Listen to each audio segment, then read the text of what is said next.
It's really been a wild week on the channel. We got so many great comments and wonderful questions, and there's just so much activity. It's really great.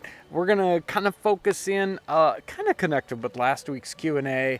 And there are like two questions, and I'm gonna kind of bundle them together, but really they'll go together. Let's see. Here's the main question. He says, this is actually on the 18th Century Brewing episode where we did the tour through the brewery at Genesee Country Village.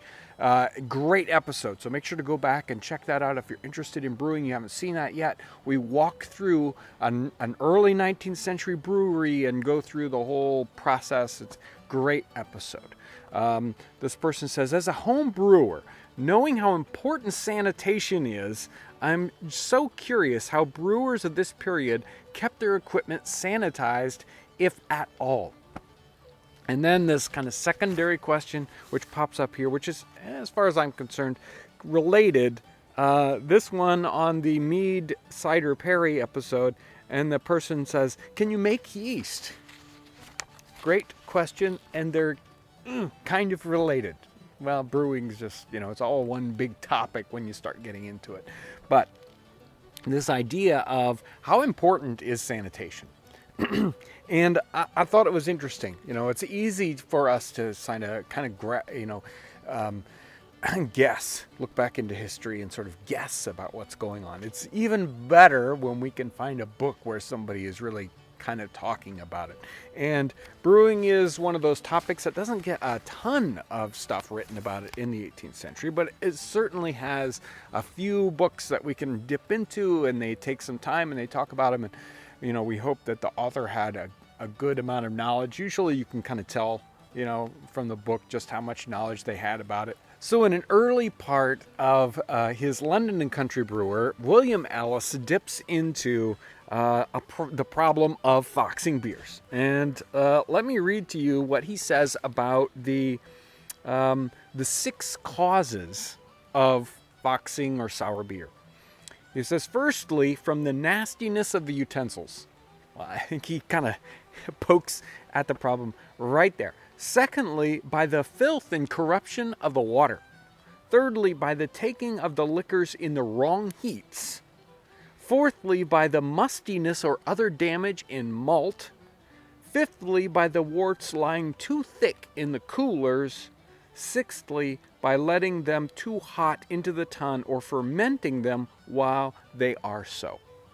But right off the top, William Ellis is saying, one of the problems we've got with beers, with your beer going bad, with it foxing, with it turning sour, number one is the nastiness of the utensils. He's saying, hey guys, your beer is turning out rotten because you're not cleaning up your equipment. And then he goes on, and one of the problems here, I mean, if you do any modern brewing and understand what's going on with that, and the person even alludes to it in the question, that sanitation is so important.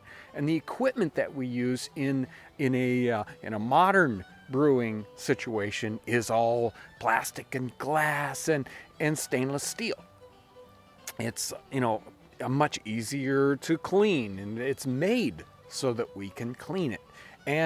And we also have these wonderful, like sterilizing liquids that we can pour on. So even when we think it's, totally clean, but we really want to make sure it's clean, it gets washed in a special thing to make sure that it's completely sanitary, that there's nothing, no bacterias or whatever that are hanging around.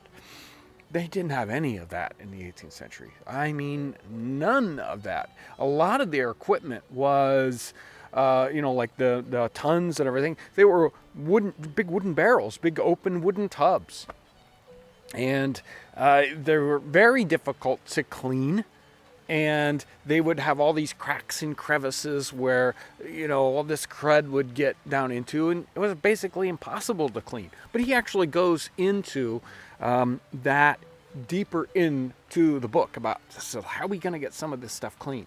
So let me read to you just a little bit where he talks about cleaning up here. But he's hard to read out loud because he needs an editor. He probably is getting paid by the word here, so he uses lots of words, pretty typical from 18th century.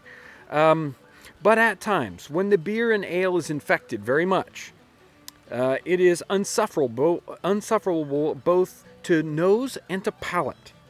And then such drink will soon be sour.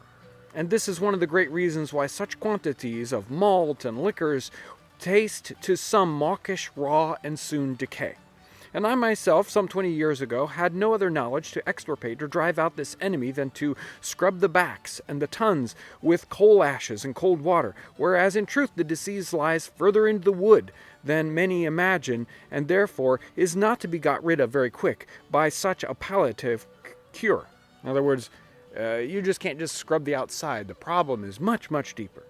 The remedy most according to this disease, for in the bottoms of all backs, tons, and cooling tubs there are joints and downright pegs or dole pins, which often receive and harbor the tainted wort and drink, and which is mostly imperceptible to the eyes. 'Tis in these, I say, that the distemper chiefly lies and damages the succeeding warts.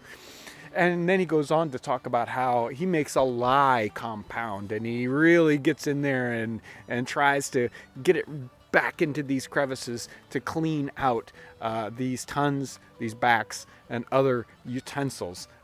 These giant vats for making brewing beer. So they understand that there's a problem with cleanliness, and yet in some of these circumstances, I don't think that the makers really cared that much.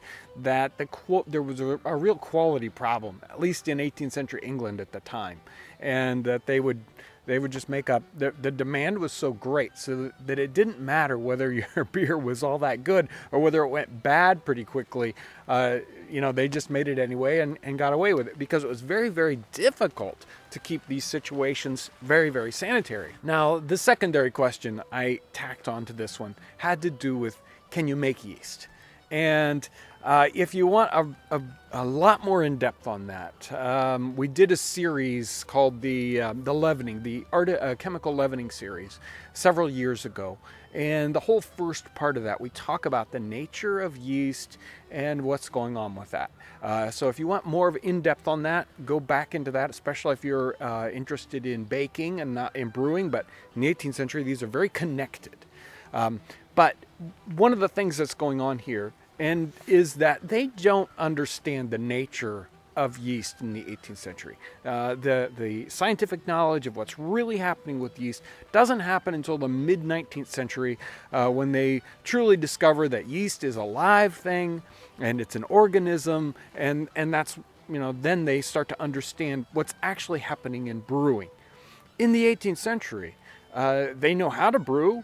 They're making all these things. They've actually known for hundreds, thousands of years how to brew, how to bake, how to use yeast, but they didn't know what it was.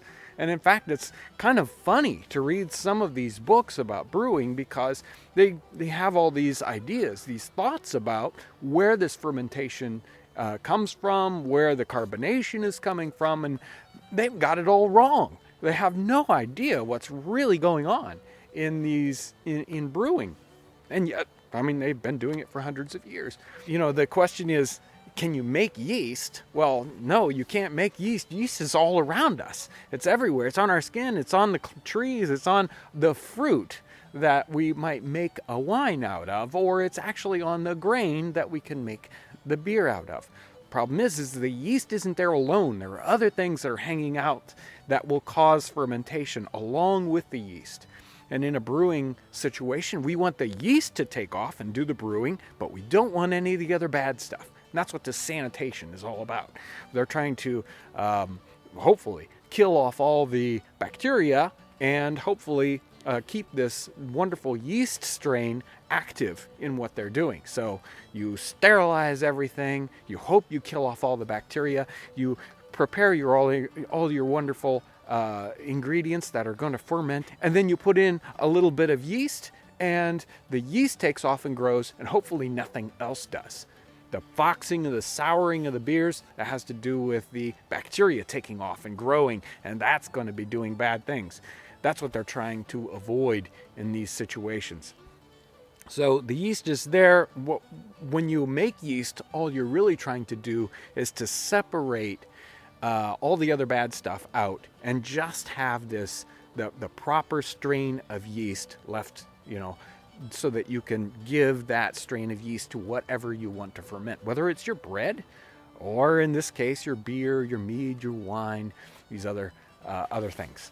So this week's cooking episode was so great. We had so many great, hilarious comments. The comment section is wonderful. Thank you so much for being active down in the comment section. It is a joy to go down there and read those comments. And there's a lot some of them are very illuminating. Some of them are hilarious. So it's a great community you guys are doing down in the comment section. I do want to point out, if you had a lot more interest in that question about the lemon rind and the boiling, and there was some great comments by Jay Peters down in the comment section. So go look that one up. You may have to scroll down a long way to find it, but there's some really illuminating stuff about the ideas there about the rind and why you boil it and different things.